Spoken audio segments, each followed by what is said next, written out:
ខ្ញុំបាទបានចូលរួមនៅក្នុងយុទ្ធនាការផ្សព្វផ្សាយយល់ដឹងអំពីបញ្ហាការបម្រែបម្រួលអាកាសធាតុជូនដល់សហគមន៍នៅក្នុងឃុំតកុងក៏ដូចជានៅក្នុងស្រុកម៉ាឡៃនេះគឺថាខ្ញុំមានការចាប់អារម្មណ៍ច្រើនជាពិសេសគឺការផ្ដល់នៅការអប់រំការយល់ដឹងដល់ប្រជាពលរដ្ឋនៅក្នុងមូលដ្ឋានឲ្យមានការប្រុងប្រយ័ត្នក៏ដូចជាការការពារទុកជាមុនអំពីគ្រោះមហន្តរាយផ្សេងៗដែលកើតមាននៅក្នុងមូលដ្ឋានហើយជាពិសេសគឺបានយល់ដឹងអំពីការប្រើប្រព័ន្ធ1294ដែលជាប្រព័ន្ធសម្រាប់យើងប្រកាសឲ្យដឹងជាមុនណាអំពីបញ្ហាក៏ដូចជាគ្រោះមហន្តរាយដែលបំរុងនឹងកើតមានគឺថាយើងអាចតាក់ទងទៅតាមលេខហ្នឹងដើម្បីបានទទួលនូវព័ត៌មានដឹងជាមុនហើយយើងអាចបង្ការនៅបញ្ហាគ្រោះមហន្តរាយទាំងអស់នោះបានហើយអរគុណណាស់ចំពោះការផ្សព្វផ្សាយនេះពិតជាមានសារៈសំខាន់សម្រាប់ប្រជាពលរដ្ឋនៅក្នុងមូលដ្ឋាន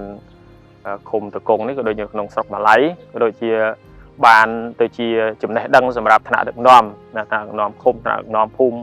ហើយមន្ត្រីដែលទទួលបន្ទុកការងារគ្រោះមហន្តរាយហ្នឹងដូចខ្ញុំហ្នឹងគឺបានយល់ដឹងអំពីការងារទាំងអស់ហ្នឹងពីព្រោះនៅក្នុងច្បាប់ស្តីពីការគ្រប់គ្រងគ្រោះមហន្តរាយរបស់ថ្នាក់ជាតិគឺយើងមាន3ទី1គឺយើងត្រៀមបង្ការ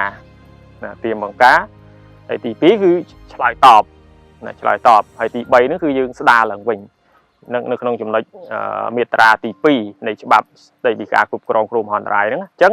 យើងនៅក្នុងចំណុចទី1នេះត្រៀមបង្ការមានយើងផ្សព្វផ្សាយជាមុនផ្សព្វផ្សាយឲ្យប្រជាពលរដ្ឋគាត់យល់ដឹងជាមុនតែយើងត្រូវធ្វើអីខ្លះមុនពេលដែលគ្រោះមហន្តរាយហ្នឹងកើតមានដូចជាបញ្ហា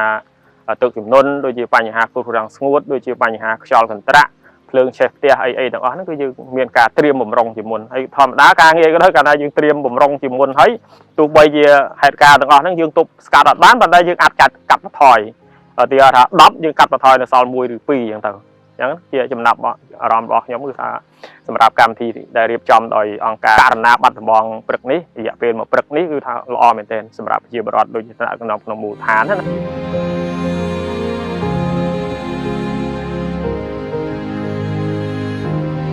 ទាំងការចូលរួមរបស់ខ្ញុំថ្ងៃនេះមានថាយុទ្ធនាការធ្វើក្បួនលំហែតាមភូមិគឺខ្ញុំមានចំណាប់អារម្មណ៍អំពីបញ្ហាប៉ះពាល់គ្រោះមហន្តរាយដោយមានការ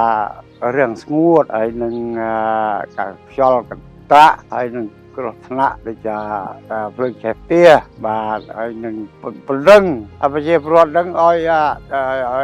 ដាំដើមឈើដើម្បីការពារបរិស្ថានរបស់យើងឲ្យមានហៅថាឲ្យទឹកភ្លៀងវាធ្លាក់ច្រើននៅតំបន់នេះបាទvìការផ្សព្វផ្សាយនេះគឺខ្ញុំបានមានការត្រេកអរយ៉ាងខ្លាំងដែលបានខាងក្រុមការងាររបស់ករណីបាត់ដំបងលោកបានចុះមកសពបែបជួយដល់ប្រជាពលរដ្ឋខ្ញុំដើម្បីពង្រីកនៅបរិស្ថានឲ្យបានល្អ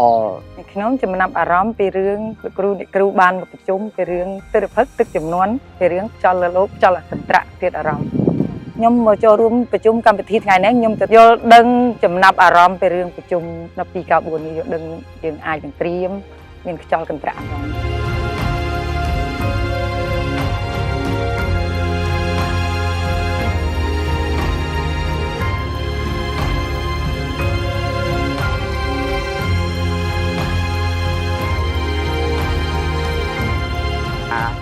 ផ្ដល់មតិយោបល់ពីខាងក្រមការងារអង្គការករណីបាត់ដំបងធ្វើឲ្យខ្ញុំយល់អំពីអាកាសធាតុនៃការបម្រែបម្រួលដូចជាការបង្កើនកសិផលការដាំកូនឈើបន្ថែមបាទការដាំកូនឈើបន្ថែមហើយនឹងការ